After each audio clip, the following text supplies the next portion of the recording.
Following the premature birth of their twin girls, Carson and Jeanette Stevens realized every parent's greatest fear, the loss of a child.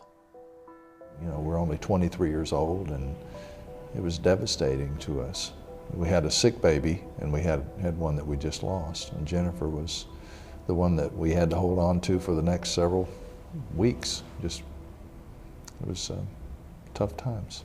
Jennifer, the surviving twin, grew up in a loving family, played sports, and went to college, where she would meet Quinton Laughlin. I love being around Quinton. He's funny, he's real easygoing, and just was my best friend. They were married in February of 2000 and settled in his hometown of Belton, Texas. My main goal was to have kids and be a stay-at-home mom, raise them, and do all the things my mom did for us. And I never thought that it wouldn't work that way. They tried for 2 years to begin that family, eventually turning to fertility treatment without success.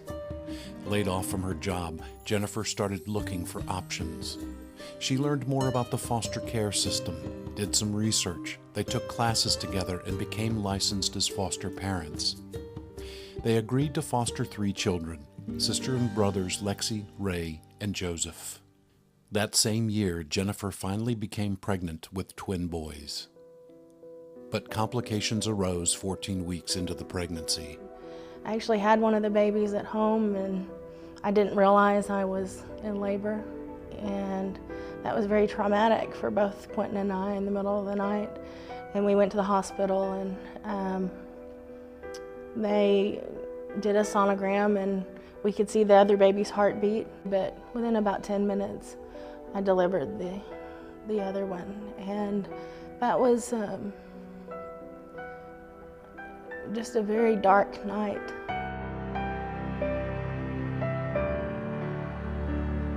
Spent some time grieving after that, probably not long enough, but we were encouraged by the doctor we were seeing. You know, it's a good thing I was able to get pregnant. That was a positive thing to look at, and that we could try again. So we did. We started down that road of going through in vitro again. And on May 17, 2006, the Laughlins officially adopted Lexi, Ray, and Joseph. We prayed a lot about it and talked about it and decided that we would adopt them. So it was May 2006 before we officially were able to adopt them, and they've been with us every step of the way.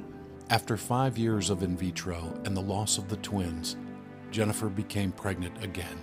We got to 20 weeks in the pregnancy, and we found out we were having a little girl, and we named her Sophie Grace. And that's when I really started looking at bedding and what I would do with her room. And so we were really to the point where we felt like this is going to work. We're excited about it. We're going to have a baby. But at 22 and a half weeks, Jennifer again developed problems and was admitted to the hospital. They don't try to perform any type of life-saving interventions before 23 weeks. And so they started giving me medication to hold off the labor, hoping that I would make it as far as I could go.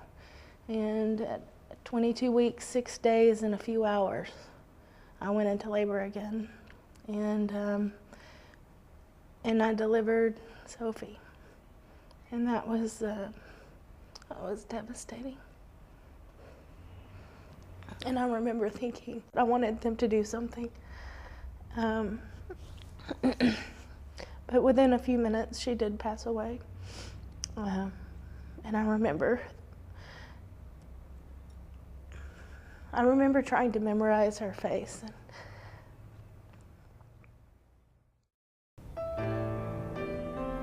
For 30 years, it never went away. For 35 years, it's never gone away from me personally, the loss of Jennifer's sister. So we know, or we knew, that just because they come to a point of resolution or healing, they're never going to completely get over the loss of that baby. Jennifer's mother, Jeanette, asked Tom Knuckles, Lifeline's Director of Spiritual Care for Central Texas, to visit the grieving parents. One of the chaplains came to our rescue in a lot of ways and handled our situation in a way that was so comforting then it made a great impression on us. They shared their story with me, and I mostly just listened. But later on, they told me that was really a helpful time for them. We really wanted to learn what he knew. We decided that we would be a part of the Healing Community Workshop and to hone our skills in how to handle other people in their crisis. We became volunteers with Lifeline and visited every Friday in the hospitals. And one evening when we were having supper, Quinton was talking about how he was thinking about getting out of his business and maybe looking for something else. And it just came out of me. I said, Quinton, I always thought you would be good at working with Lifeline. And he said, are there any openings? I jumped at it. What a great product to try to get people involved in. It's something that's very important in my heart, that people need what Lifeline has to offer. Well, when I first heard about the availability of Quinton, I had two reactions. One was, it's probably not a good idea because I don't know him well and his inexperience in some ways in this. And then I thought, what a perfect fit, because he not only knows the Lifeline story, but he and Jennifer have lived it. And so I decided we certainly owed it to ourselves to hear him out and to see if this was a good fit for him to be in this particular role with Lifeline Chaplaincy. And we feel blessed to have both of them as part of our story. In early May of 2011, Quinton was introduced to the Lifeline Board of Directors and hired as the Southeast Texas Development Officer. And on May 17, 2011, the five Lochlins celebrated their 5th anniversary as a family. Because we never went into foster care with the intention to adopt. And we really thought about it. We thought, well, why not? If we don't, who will? And it's been a blessing to us, more than I could imagine. From despair to purpose, a deeply grieving couple turns bereavement into service and discover their own healing through their compassion for others. In many ways, this is the Lifeline story, because the healing power of compassion is a two-way street. And stories like the Lochlins are written every day, one patient visit at a time. 1, 2, 3. Bye! If you'd like more information about Lifeline Chaplaincy and what you can do to support this ministry, please visit www.lifelinechaplaincy.org.